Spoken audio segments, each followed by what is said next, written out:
오늘 키워드는 차원이란 키워드입니다. 지난주는 suddenly에 대해서 나눴고, 차원, 이제 영어로 하면 dimension이죠. 오늘 제가 풀어낼 이 차원에 대한 것은 특별히 이제 부제목이 땅을 풀어내는 하늘의 생각이에요. 땅을 풀어내는 하늘의 생각. 말씀 보겠습니다.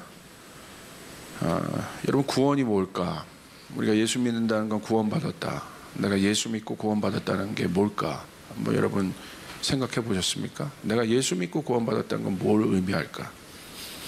골로새서 3장 1절부터 3절까지 말씀이 있는데, 아주 내가 구원받은 것이 무엇인가에 대해서 우리가 깊이 이해할 수 있는 말씀들이에요.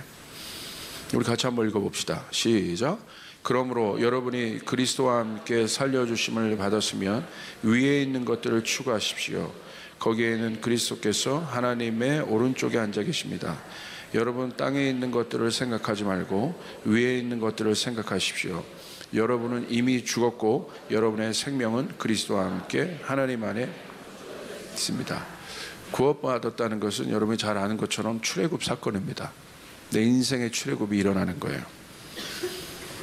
즉 BC, 내 인생의 BC와 AD의 명확한 구분을 말합니다. 예수 그리스도를 중심으로 BC와 AD가 나눠지듯이 내 인생의 BC와 AD가 확실히 나눠지는 거예요. 애굽과의 완전한 결별은 무슨 말이냐?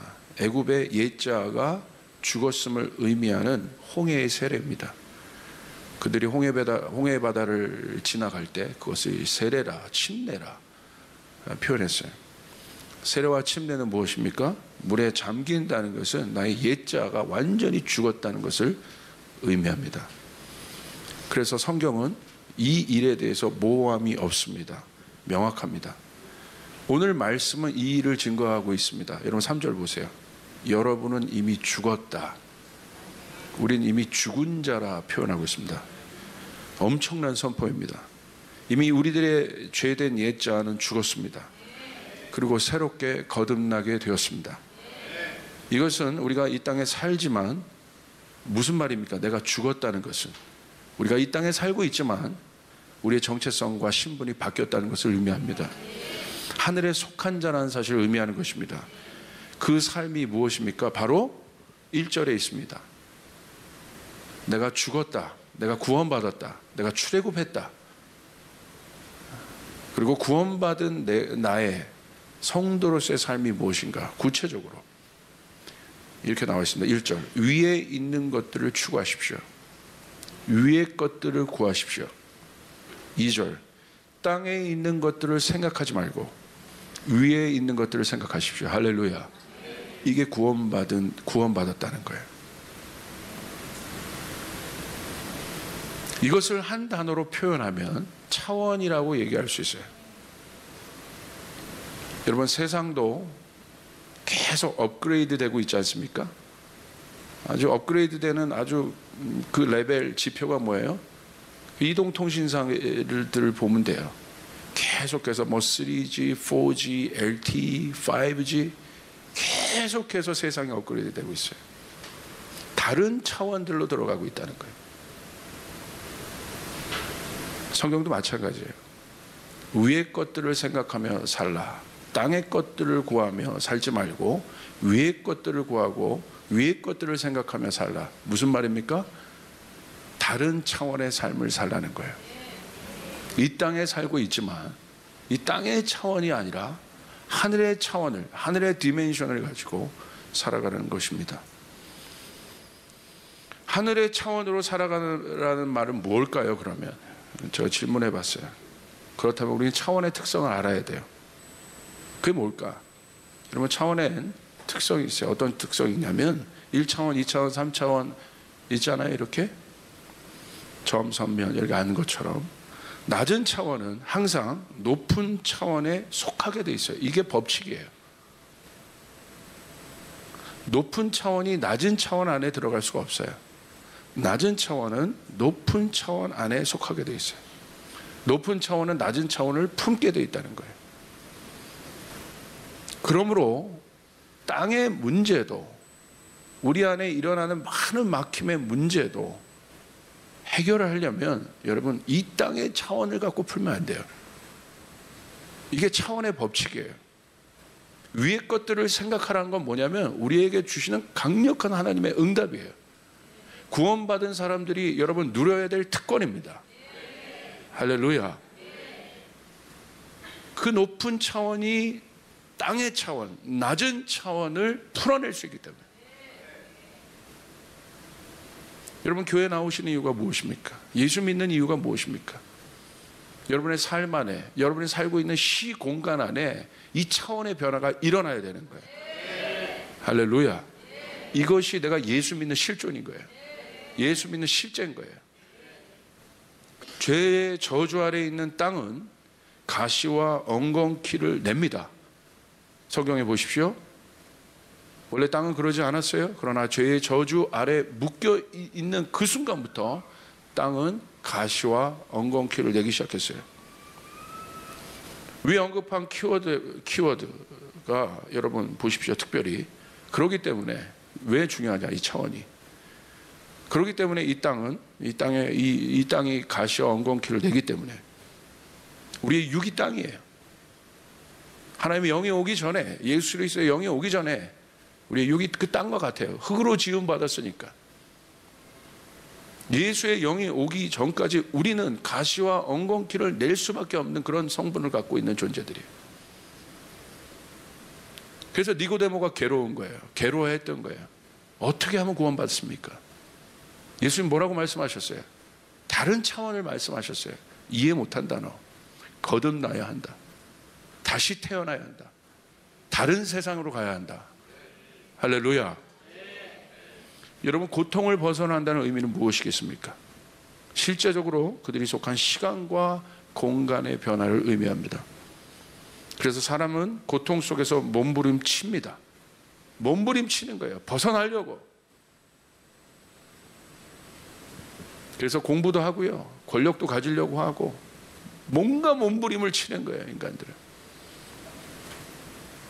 그러나 육의 사람이 느끼는 마지막 시간과 공간의 한계가 바로 무엇입니까? 죽음이에요. 그 앞에서 몸부림치는 거예요. 예수님 보니까 예수님의 본 모습이 드러납니다. 예수님 부활하시고 두려워하고 있던 제자들에게 예수님 가셨어요. 요한복음 20장 19절. 그날 그 주간의 첫날 저녁에 제자들은 유대 사람들이 무서워서 문을 모두 닫아 걸고 있었다. 자, 문들을 닫고 있었어요. 무서워서. 밀폐된 공간입니다. 근데 그때 예수께서 와서 그들 가운데로 들어가셔서 너희에게 평화가 있기를 하고 인사를 말하셨다.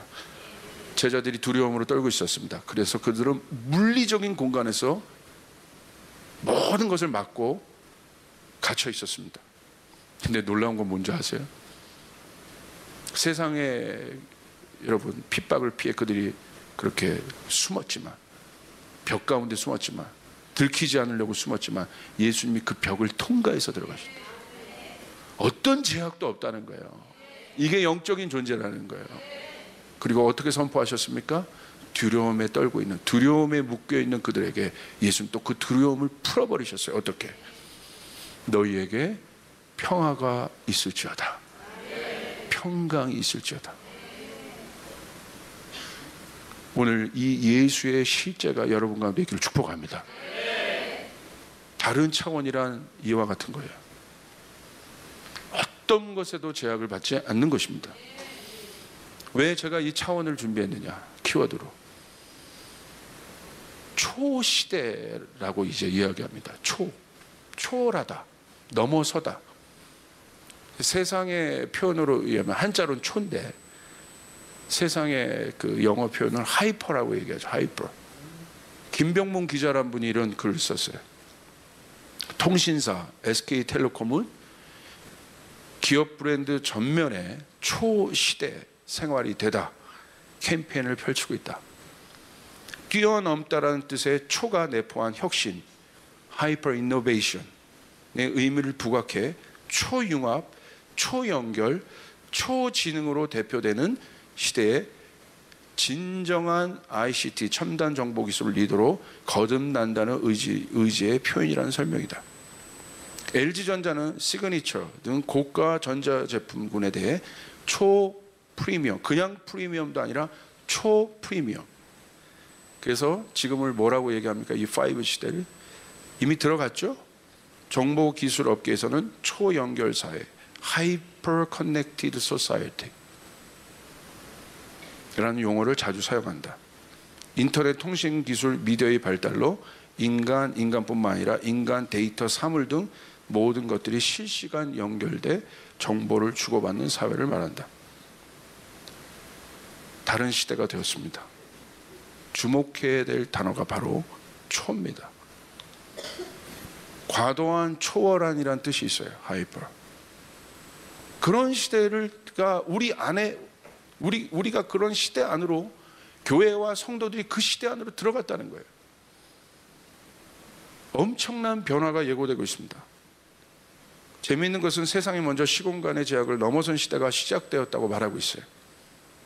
이런 시대 속에서 이 변화를 따라가지 못할 때 어떤 일이 일어나겠어요? 기업도 그렇고 가정도 그렇고 교육도 그렇고. 그래서 불안한 거 아니에요? 시대는 변하는데 내가 어디로 가고 있는지를 모르는 거예요. 한 치 앞도 알 수 없는 거예요. 이 모든 것을 뛰어넘어선 이 초연결 사회 속에서 교회와 성도들이 가져야 할 영성이 무엇이겠어요? 우리가 가져야 될 영성이 무엇이겠습니까? 이 영성은 중요한 것입니다. 풀림의 사고를 해야 돼요. 이 초연결 사회 속에서 가장 적합한 사고의 생활을 할 수 있는 사람들이 누구냐? 드디어 우리의 시대가 온 거예요. 할렐루야. 초라는 이야기를, 이게 성경이 다 초에 대한 이야기인 거잖아요. 초에 대한, 다른 차원에 대한 이야기라는 거예요. 우리는 이 성경을 갖고 있어요. 드디어 우리의 시대가 온 거예요. 할렐루야. 너무 기뻐요. 이젠 이 성경의 원리를 이해하면 사람들이 이해할 거예요. 이제 정말 기회예요. 이 모든 땅의 한계를 넘어서고자 몸부림치고 있기 때문에 학계, 재계, 정계 모든 건 마찬가지입니다. 답답해 할 겁니다. 그러나 우리는 답을 알고 있어요. 왜? 우리는 이미 다른 차원의 사고방식을 하고 있기 때문에. 그래서 오늘 성경 우리에게 얘기하는 거예요. 위의 것을 생각하라. 땅에 있는 것을 생각하지 말고 위의 것들을 생각하라. 위의 것들을 생각한다는 건 어떤 의미겠어요? 첫 번째, 열림과 풀림의 사고방식이 있어야 돼요. 급변하는 시대 속에서 잘 들으십시오. 잘 들으세요. 제일 위험한 사람이 누군지 아세요? 못 따라가는 사람이 아니에요. 우리는 못 따라가요. 못 따라가는 사람이 아니라 막힌 사람들이에요. 이 사람들이 제일 위험합니다. 공동체에서, 기업 내에서 이 사람들이 있으면 여러분 어마어마한 그러니까 누룩과 같은 존재들이에요. 막혀 있는. 그게 바로 교회에서도 교회가 종교가 될 때 막혀 있는 거예요. 종교인들, 바리새인들, 형식과 틀만 남아요. 꽉 막혀 있는 거예요. 예수님의 기적을 보면서도 인정 안 해요. 막혀 있는 거예요. 하늘의 실제가 눈앞에 나타나는데도 반응 안 해요. 막혀 있는 거예요. 다시요. 못 따라가는 것이 문제가 아니에요. 못 따라간다고 여러분 두려워하지 마세요. 괜찮아요. 그러나 진짜 두려워할 것은 막힌 사고, 막힌 생각, 정체되어 있는 것. 그것이 문제인 것이에요. 여러분 보세요. 내가 만든 벽이 흐르는 물을 막을 수 있다고 생각하는 어리석음이 있습니다. 그 자기 사고. 제가 계속 변화를 얘기하죠. 여러분 이제 진짜 우리가 변해야 돼요. 옛 것을 생각하면 안 돼요. 옛 것에 머물러 있으면 안 돼요. 옛 패러다임에 있으면 안 돼요. 변해야 되는 것이에요. 그러니까요, 예전에는 그렇게 변하지 않는 어떤 것들을 막 부시면서 갔어요. 개혁하면서 갔어요. 지금은요, 부시지 않아요. 그거 아셔야 돼요. 변하지 않는 분들, 쉽게 말하면 젊은이들은 꼰대라고 불러요. 저도 꼰대 되는 게 제일 두려운 거예요. 나는 맞는 말 하는데 밑에 애들은 꼰대라고 하는 거예요. 그게 뭐예요? 변하지 않는 생각. 오늘 여러분 가운데 이 새 시대가 열려지길 주님으로 축복합니다. 하늘이 열려지기를 축복합니다. 특별히 우리 어른들이 새겨들어야 될 거예요. 주님, 당신의 영으로 나를 변화시켜 주시옵소서. 나를 변화시켜 주시옵소서. 나를 변화시켜 주시옵소서. 내 생각을 변화시켜 주시옵소서. 저도 그것을 구합니다. 왜? 경험하니까 아는 게 많아지잖아요. 근데 그게 주님보다 앞설까 봐. 내 패러다임, 내 생각, 내 경험, 내 지식, 그것이 주님보다 앞설까 봐. 주님보다 아는 척 할까 봐. 주여, 당신의 영으로 오늘 나에게 임하여 주시옵소서.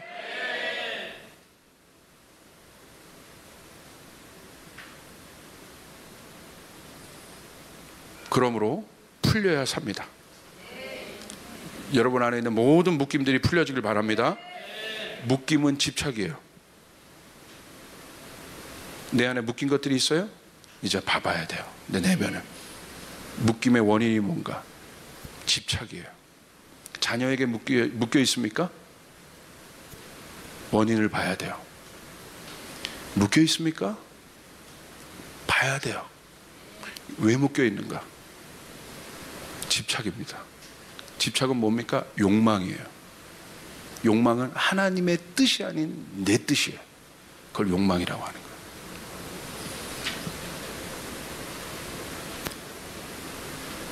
돈 자체가 문제가 아니에요. 돈에 대해서 비전을 가질 수 있는 사람이 있어요. 그거는 욕망이 아닙니다. 하나님의 뜻으로, 하나님의 뜻을 위해 이 돈을 사용하게 도와주시옵소서. 돈을 벌게 도와주시옵소서. 그건 욕망이 아닙니다.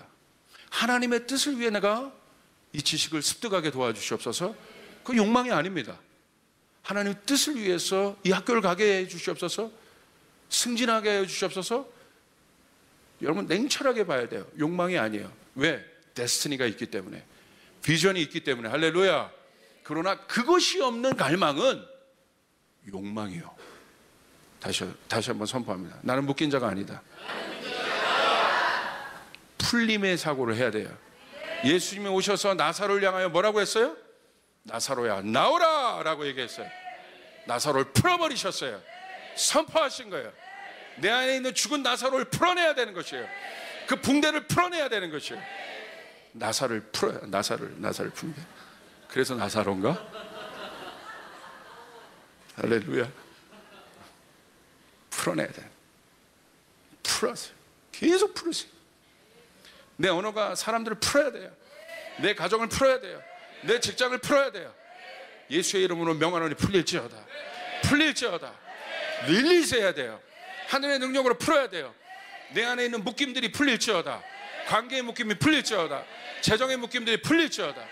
풀어내야 되는 것이에요. 우리는 푸는 존재라는 사실. 두 번째, 큰 두 번째입니다. 맺힘을 조심하십시오. 맺힘을 조심하라. 한번 묶이거나 맺히면요, 풀기가 어려워요. 그러니까 처음부터 잘 하셔야 돼요. 한 번 섭섭해지거나 한 번 묶이면, 한 번 맺히면 좀처럼 이것들이 풀어지기 어렵더라고요. 그러니까 맺히기 전에 잘해야 돼요. 항상 경계하고 깨어 있어야 돼요. 할렐루야. 맺히면 막힙니다. 맺힘이 없어야 돼요. 이것이 바로 용서의 삶입니다. 마음의 맺힘이 결국 모든 하늘의 복을 막아버린다는 사실을 알아야 돼요. 마음의 맺힘은 생각을 병들게 하고, 생각이 병들면 몸이 병들어요. 이게 원리더라고요. 생각이 병든다는 건 뭐예요? 스트레스, 걱정이거든요. 스트레스와 걱정이 모든 만병의 근원이에요. 육이 병들어요. 풀어줘야 돼요. 내 안에 맺힌 것이 있을 때 이것이 있습니까? 거기가 독을 자꾸 빨아들이는 거예요. 내 생각에 맺힘이 있습니까? 누구와의 관계 가운데 내가 맺혀 있습니까? 그 맺힘이 독을 갖고 오는 거예요. 계속 부정적인 생각, 안 좋은 생각, 비판적 사고, 다 이게 독입니다. 다. 여러분 창세기 33장 3절 4절 보세요.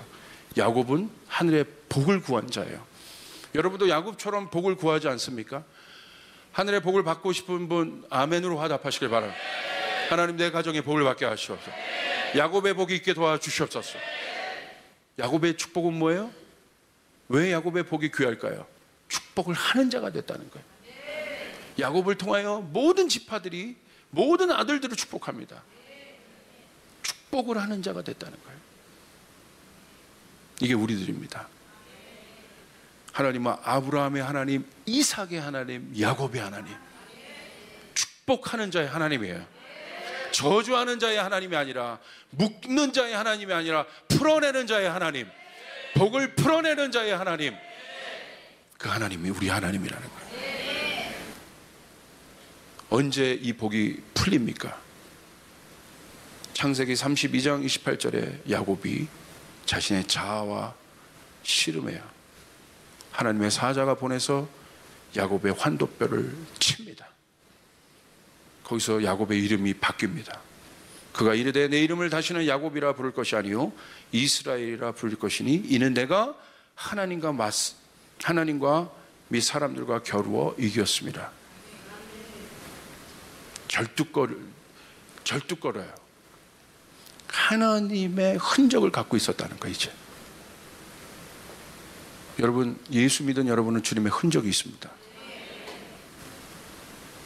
그런데 실제적인 복이 어떻게 풀어졌냐? 바로 33장에 넘어가요. 야곱이 한 일, 하늘의 복을 받고 그의 정체성이 야곱에서 이스라엘로 바뀌면서 그가 한 바로 그 다음 단계의 일, 그게 바로 뭐냐? 야곱의 평생의 수건, 하늘의 복을 받기 원했는데 왜 안 풀어져요? 에서와의 관계예요. 형 에서와의 맺힘, 그 묶임. 하늘의 복을 받은 자기의 자아가 꺾인 야곱이 한 첫 번째 행동이 뭐냐? 그 평생의 맺힘을 풀어냅니다. 3절, 야곱은 에서를 만나기 위해서 이렇게 갑니다. 자기의 모든 식소를 데리고, 죽을지도 몰라요, 원수니까. 야곱은 맨 앞으로 나가서 형에게로 가까이 가면서 7번이나 땅에 엎드려 절을 하였다. 4절, 그러자 에서가 달려와서 그를 끌어안았다.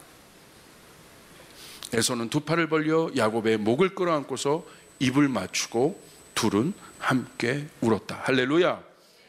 그리고 나서 야곱이 축복의 조상이 될 수 있었다. 오늘 여러분 안에 하늘의 복이 부어지길 바랍니다. 분명히 성령께서는 이 교회에게 말씀하셨어요. 내가 이 교회 2019년 그 일들을 풀어낼 것이다. 할렐루야. 그 일들을 풀어낼 것이다. 그러면 우리 안에 맺힘이 풀려야 돼요. 여기다 지금 물을 붓는 실험을 하고 싶으나 안 하겠습니다. 상상해 보십시오. 여기다 물을 부으면 어떻게 돼요? 아무것도 없으니까 이 호수 자체가 그냥 물이 흐를 거예요. 왜? 여러분 보세요. 우리 혈관도 이런 똑같은 거예요. 이런 혈관이 돼야 돼. 갑자기 왜 혈관 얘기가 나와? 그런데 이렇게 묶여 있으면 여기다 한번 버볼까요? 한번? 2부 예배 때 불 거예요. 젊은 애들은 보여줘야 되니까. 우리 어른들은 그럴 필요는 없잖아요. 물이 안 흘러요. 문제는 뭐예요? 똑같은 호수인데 이거는 묶임이 있는 거예요.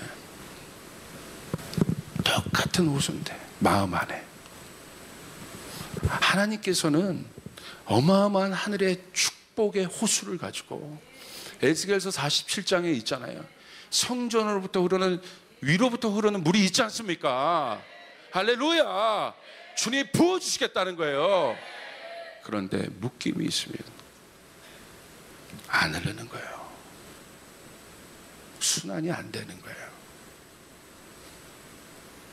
내 내 생각 안에 묶임이 있으면, 마음 안에 묶임이 있으면 자기 주장하는 거예요. 안 죽어서 그런 거예요. 그래서 바울이 오늘 얘기하는 거예요. 너희는 죽었다. 위의 것을 생각하라. 땅에 있는 것은 내 모든 것을 묶어버리니까 집착하고. 여러분, 그래서 행복하지 않은 겁니다. 여러분, 자유하셔야 돼요. 자유하셔야 돼요. 할렐루야. 진리를 알지니 진리가 너희를 자유케 하리라. 자유하셔야 돼요. 이제 말씀과 성령, 말씀과 기도의 두 날개를 펴고 독수리의 두 날개를 펴듯이 쫙 펴서 높은 하늘로 비상해야 돼. 다른 차원으로 올라가야 돼. 성령의 바람을 타야 되는 것이에요. 하나님의 파도가 부읍니다.